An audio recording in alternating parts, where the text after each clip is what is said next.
Acting Minister of National Security Fitzgerald Hinds is pleased with the progress of the ongoing registration amnesty for the Venezuelan nationals.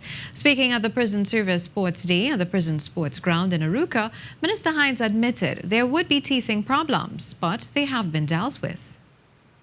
I've had feedback from the various stations today in Tobago, in San Fernando, in Port of Spain, and all the reports are just like yesterday and better than yesterday because a lot of the teething issues that we had.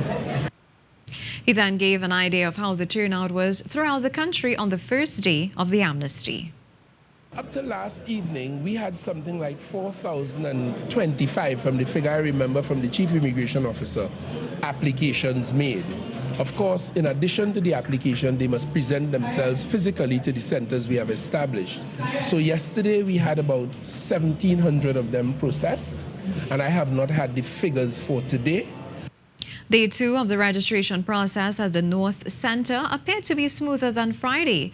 When TTT News visited the Queen's Park Oval in Port of Spain, Venezuelans there told us that they got their slips in a timely manner without a long wait and long lines. More from Mahalia Joseph Wharton. On Friday, these were some of the scenes at the entrance of the Dos Santos stands at the Queen's Park Oval. Hundreds of Venezuelans flocked to the registration center, seizing the opportunity to register during the amnesty period.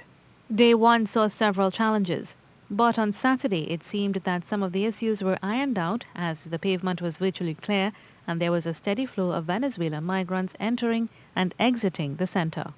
Some of the Venezuelans who spoke to us off-camera explained that the situation in their country was so dire that in some cases they had to work for 1 month to afford food for 1 day.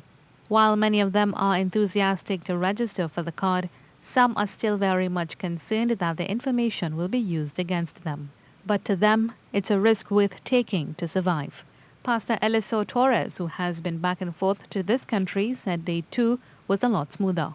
Yesterday, of course, we have to understand that yesterday it was the first day, and as far as I know, it is the first time that it is happening here in Trinidad. So we have to understand that that is not easy for the government and all that, about to make a system and all that. He said many of them see it as an opportunity to better support themselves and their families.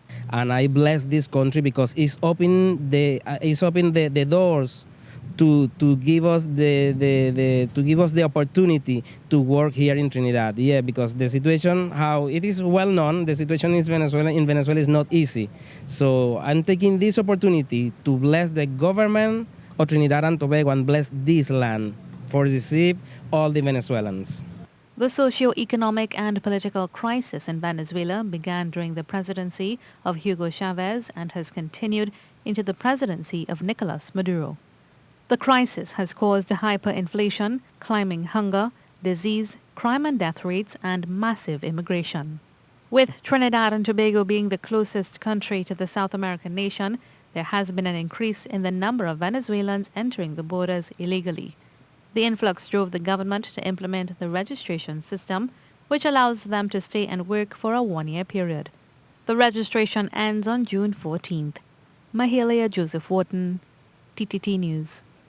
While Amnesty International welcomes Trinidad and Tobago's decision to offer solutions that would allow Venezuelans to gain legal permits to stay and work, they are concerned that the proposed 2-week period for registration is likely to be too short to register the number of potential applicants.